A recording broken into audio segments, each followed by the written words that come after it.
Did you understand what you read this week? You probably have a lot of questions as we get into these chapters that deal with some end time events and prophecies and warnings about signs to come. But you're meant to understand these passages. In fact, Matthew stops to say, I want you to understand these things. Did you catch that curious phrase in Matthew chapter 24, verse 15? Now, you might have focused on this phrase, abomination of desolation. That's another curious phrase, but listen to this.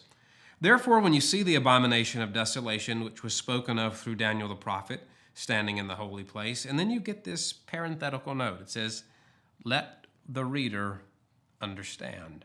So let's talk about some ways in which we can better understand these chapters within the Gospels. One of the ways in which we can understand these chapters better is to understand the difference in audiences.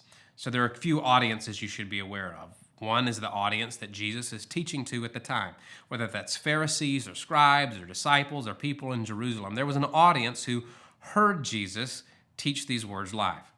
The other audience is the readers of the Gospel of Matthew. The original readers, those who were contemporaries of Matthew, who read Matthew for the first time when it was first published, or those who heard someone teach from the Gospel of Matthew. But we're also an audience. We're readers some 2,000 years after Matthew recorded what had happened in the life of Jesus. And those audiences are going to have different perspectives about the subject being dealt with here. Now, what I'm not saying is that those audiences will get a different meaning. The meaning didn't change from the time in which Jesus said the words to the time in which Matthew wrote these words about Jesus' teaching to the time now that we're reading them some 2,000 years later. I'm not saying that at all. What I am saying is that we have a different historical vantage point. Let me give you an example of vantage point when it comes to prophecies. So those hearing Jesus give a prophecy are hearing him talk about something that happens in the future. And from their vantage point, it hasn't happened yet, and so they're still left with the question of when it will be fulfilled. But a later generation, let's say 100 years later, either has the vantage point of seeing the prophecy having been fulfilled, or has the vantage point of realizing this prophecy still hasn't come to pass. The same is true with us some 2,000 years later, and that's the source of great theological debates between different denominations and viewpoints in terms of end times prophecy. Now, I'm not going to walk you through all of the passages and verses and say that this means this means that, but I do want you to pay attention regarding audiences, because I think as you get through these last chapters, it will help you to understand that sometimes when Jesus is talking to disciples and he's saying, when you see these things, I don't think it's necessarily the case that he means to say that you, my disciples, will see all these things come to pass.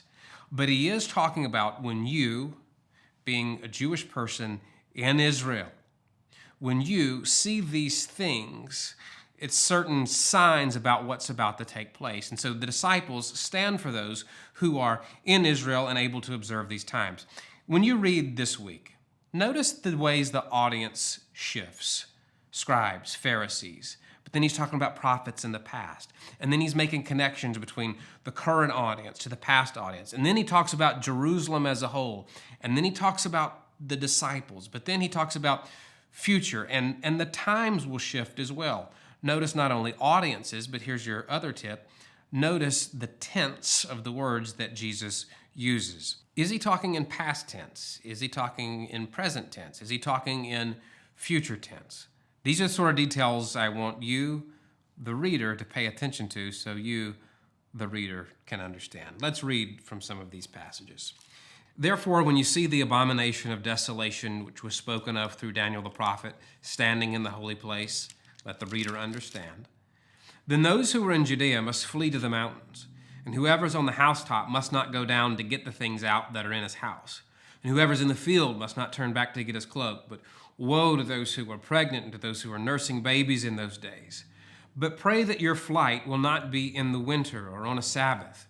For then there will be a great tribulation, such as not occurred since the beginning of the world until now, nor ever will. Notice he's been talking about the future.